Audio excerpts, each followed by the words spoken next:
బాలీవుడ్తో పాటు టాలీవుడ్లోని అభిమానులున్న star hero Vijay కొత్త cinema జననాయకుడు జనవరి 9న విడుదల కాబోతున్న సంగతి తెలిసిందే. మామూలుగా విజయ్ ఆడియో లాంచ్ ఈవెంట్లు అధిక శాతం చెన్నైలోనే జరుగుతాయి.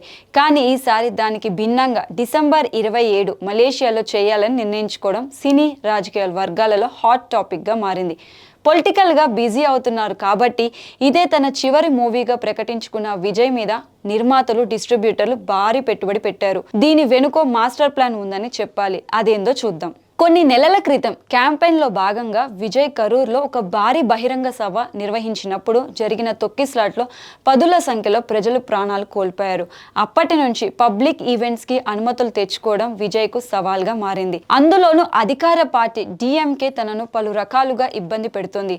ఒకవేళ జననాయకుడు వేడుకని తమిళనాడులో చేయాలనుకున్న గవర్నమెంట్ పెట్టే సవాళ్లకు ఆంక్షలతో తిరిగి ఫ్యాన్స్ ఇబ్బంది పడాల్సి ఉంటుంది.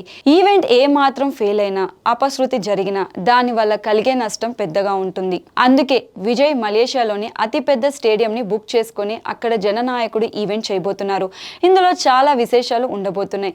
అనిరుద్ రవిచంద్రన్ లైవ్ కాన్సర్ట్తో విజయ్ నటించిన అన్ని సినిమాల సూపర్ హిట్ సాంగ్ స్టేజీ మీద పర్ఫార్మెన్స్ చేస్తారట. అంతేకాక విజయ్తో ఇప్పటిదాకా పనిచేసిన దర్శకులను ఒకే వేదికపైకి తీసుకొచ్చి ఘనంగా సన్మానించే ప్రతిపాదన దాదాపు ఓకే అయ్యింది. ఈసారి విజయ్ ఇవ్వబోయే స్పీచ్ ఎప్పుడూ లేనంత ఘాటుగా ఉండబోతుందని సన్నిహిత వర్గాలు అంటున్నారు. రూలింగ్ పార్టీని టార్గెట్ చేయొచ్చని అంటున్నారు. తన బలం కేవలం రాష్ట్రంలోనే కాదు విదేశాల్లో కూడా ఉందనే సందేశం విజయ్ ఇప్పుడు ఈ ఈవెంట్ ద్వారా ఇవ్వబోతున్నారు.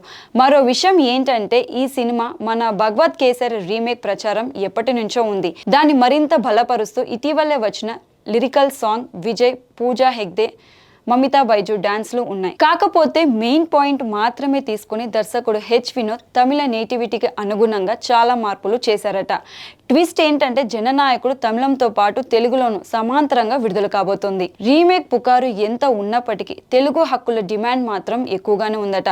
నైజాం హక్కులు 9 కోట్లకు తీసుకోవడానికి ఒక అగ్ర నిర్మాత రెడీగా ఉన్నట్టు సమాచారం.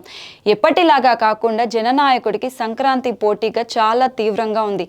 ప్రభాస్ ది రాజాసాబ్, చిరంజీవి, మనశంకర్ వరప్రసాద్ గారు, రవితేజ భర్త మహాశైలకు విజ్ఞప్తి, శర్వానంద్ నారి నారి నడుము మురారి, శివ కార్తికేయన్ పరాశక్తి, నవీన్ పొలిశెట్టి అనగనగా ఒక రాజు రేసులో ఉన్నాయి.